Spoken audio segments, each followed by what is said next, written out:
For the door tile type, we're going to do three different ones. We go to our options here for our type. We'll go down to door. We have a key, lever, and pad. We're going to work through setting up all three of these different type. We'll start with the key. The main parts of this are going to be the item that gets used, so the key, and then we'll have the states of the door. Now the door is set up two different ways. You have a static door, which actually just goes through a series of animations moving a door up. And then you have a actual moving door, which is the door going from the start point to a end waypoint. Alright, so let's go ahead and click on the select folder and bring all this in.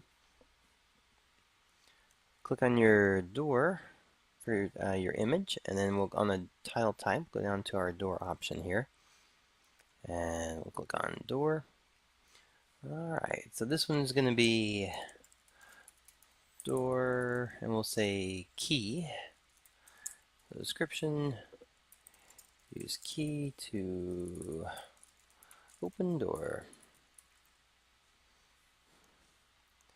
And for the visible and receive, these are fine. The save, we don't have to worry about with this particular set.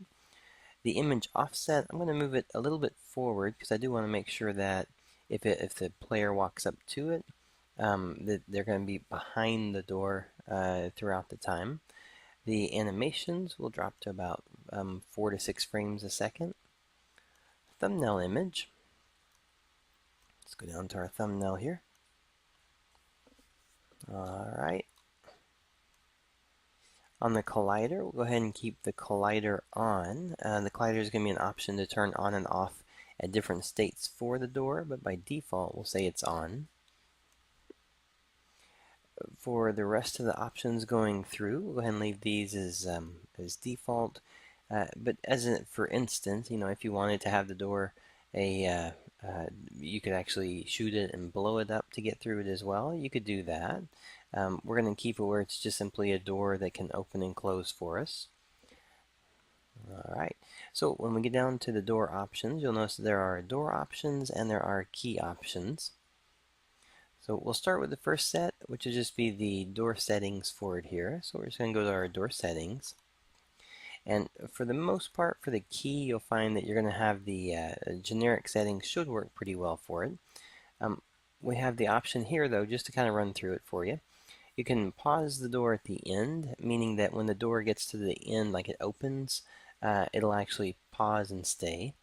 You can re-trigger the door at the end, meaning that if it is at a pause state, like you want to open it once, you can set it so that it re-triggers the door at the end and continues. You have the open door at doors trigger, meaning that the trigger box that we use for the door is actually the thing that will be checked for it. The open on last key pickup is just simply saying the last time, whichever key you touch last, whatever lever you push last, you're saying that you want to use that one to actually enable it as well. Those can both be on, it's not exclusive or anything. Alright, and then you can also pause the door on trigger exit so that it'll just pause where it's at. You have a move time. Move time is going to be the same. This is going to be for the mover door, the door that actually moves. So for instance, we're saying it's going to take 3 seconds for it to go to the end point, 3 seconds to the start, and 3 seconds for a pause at the end. Alright, disabling and enabling collider. If you want to say disable door collider at the very end, so for instance, if this was an animated door and it was going upwards, you may want to wait until it's completely up here before the collider box goes away. If it's a moving like an actual moving image that goes up to a waypoint, you may want it to stay on the whole time. So just depends on how you want to set it up in that part. We'll go ahead and say that at the end is when the collision goes away. Alright. So that's going to be the door setting part. We have the door animations. We'll go ahead and fill those out. But before we do that, let's go ahead and let's make sure we actually set the trigger settings for it. So the trigger settings enable, we're just saying any player can open a door. And then on the, let's see, we'll do activate, it's just going to be trigger only. And the position rotation scale. Okay, so the scale For our trigger box, I'm actually going to make this a little bit bigger on the left and the right side. So we'll say this is going to be about 8 on both sides. And what that means is the trigger box will come out to here.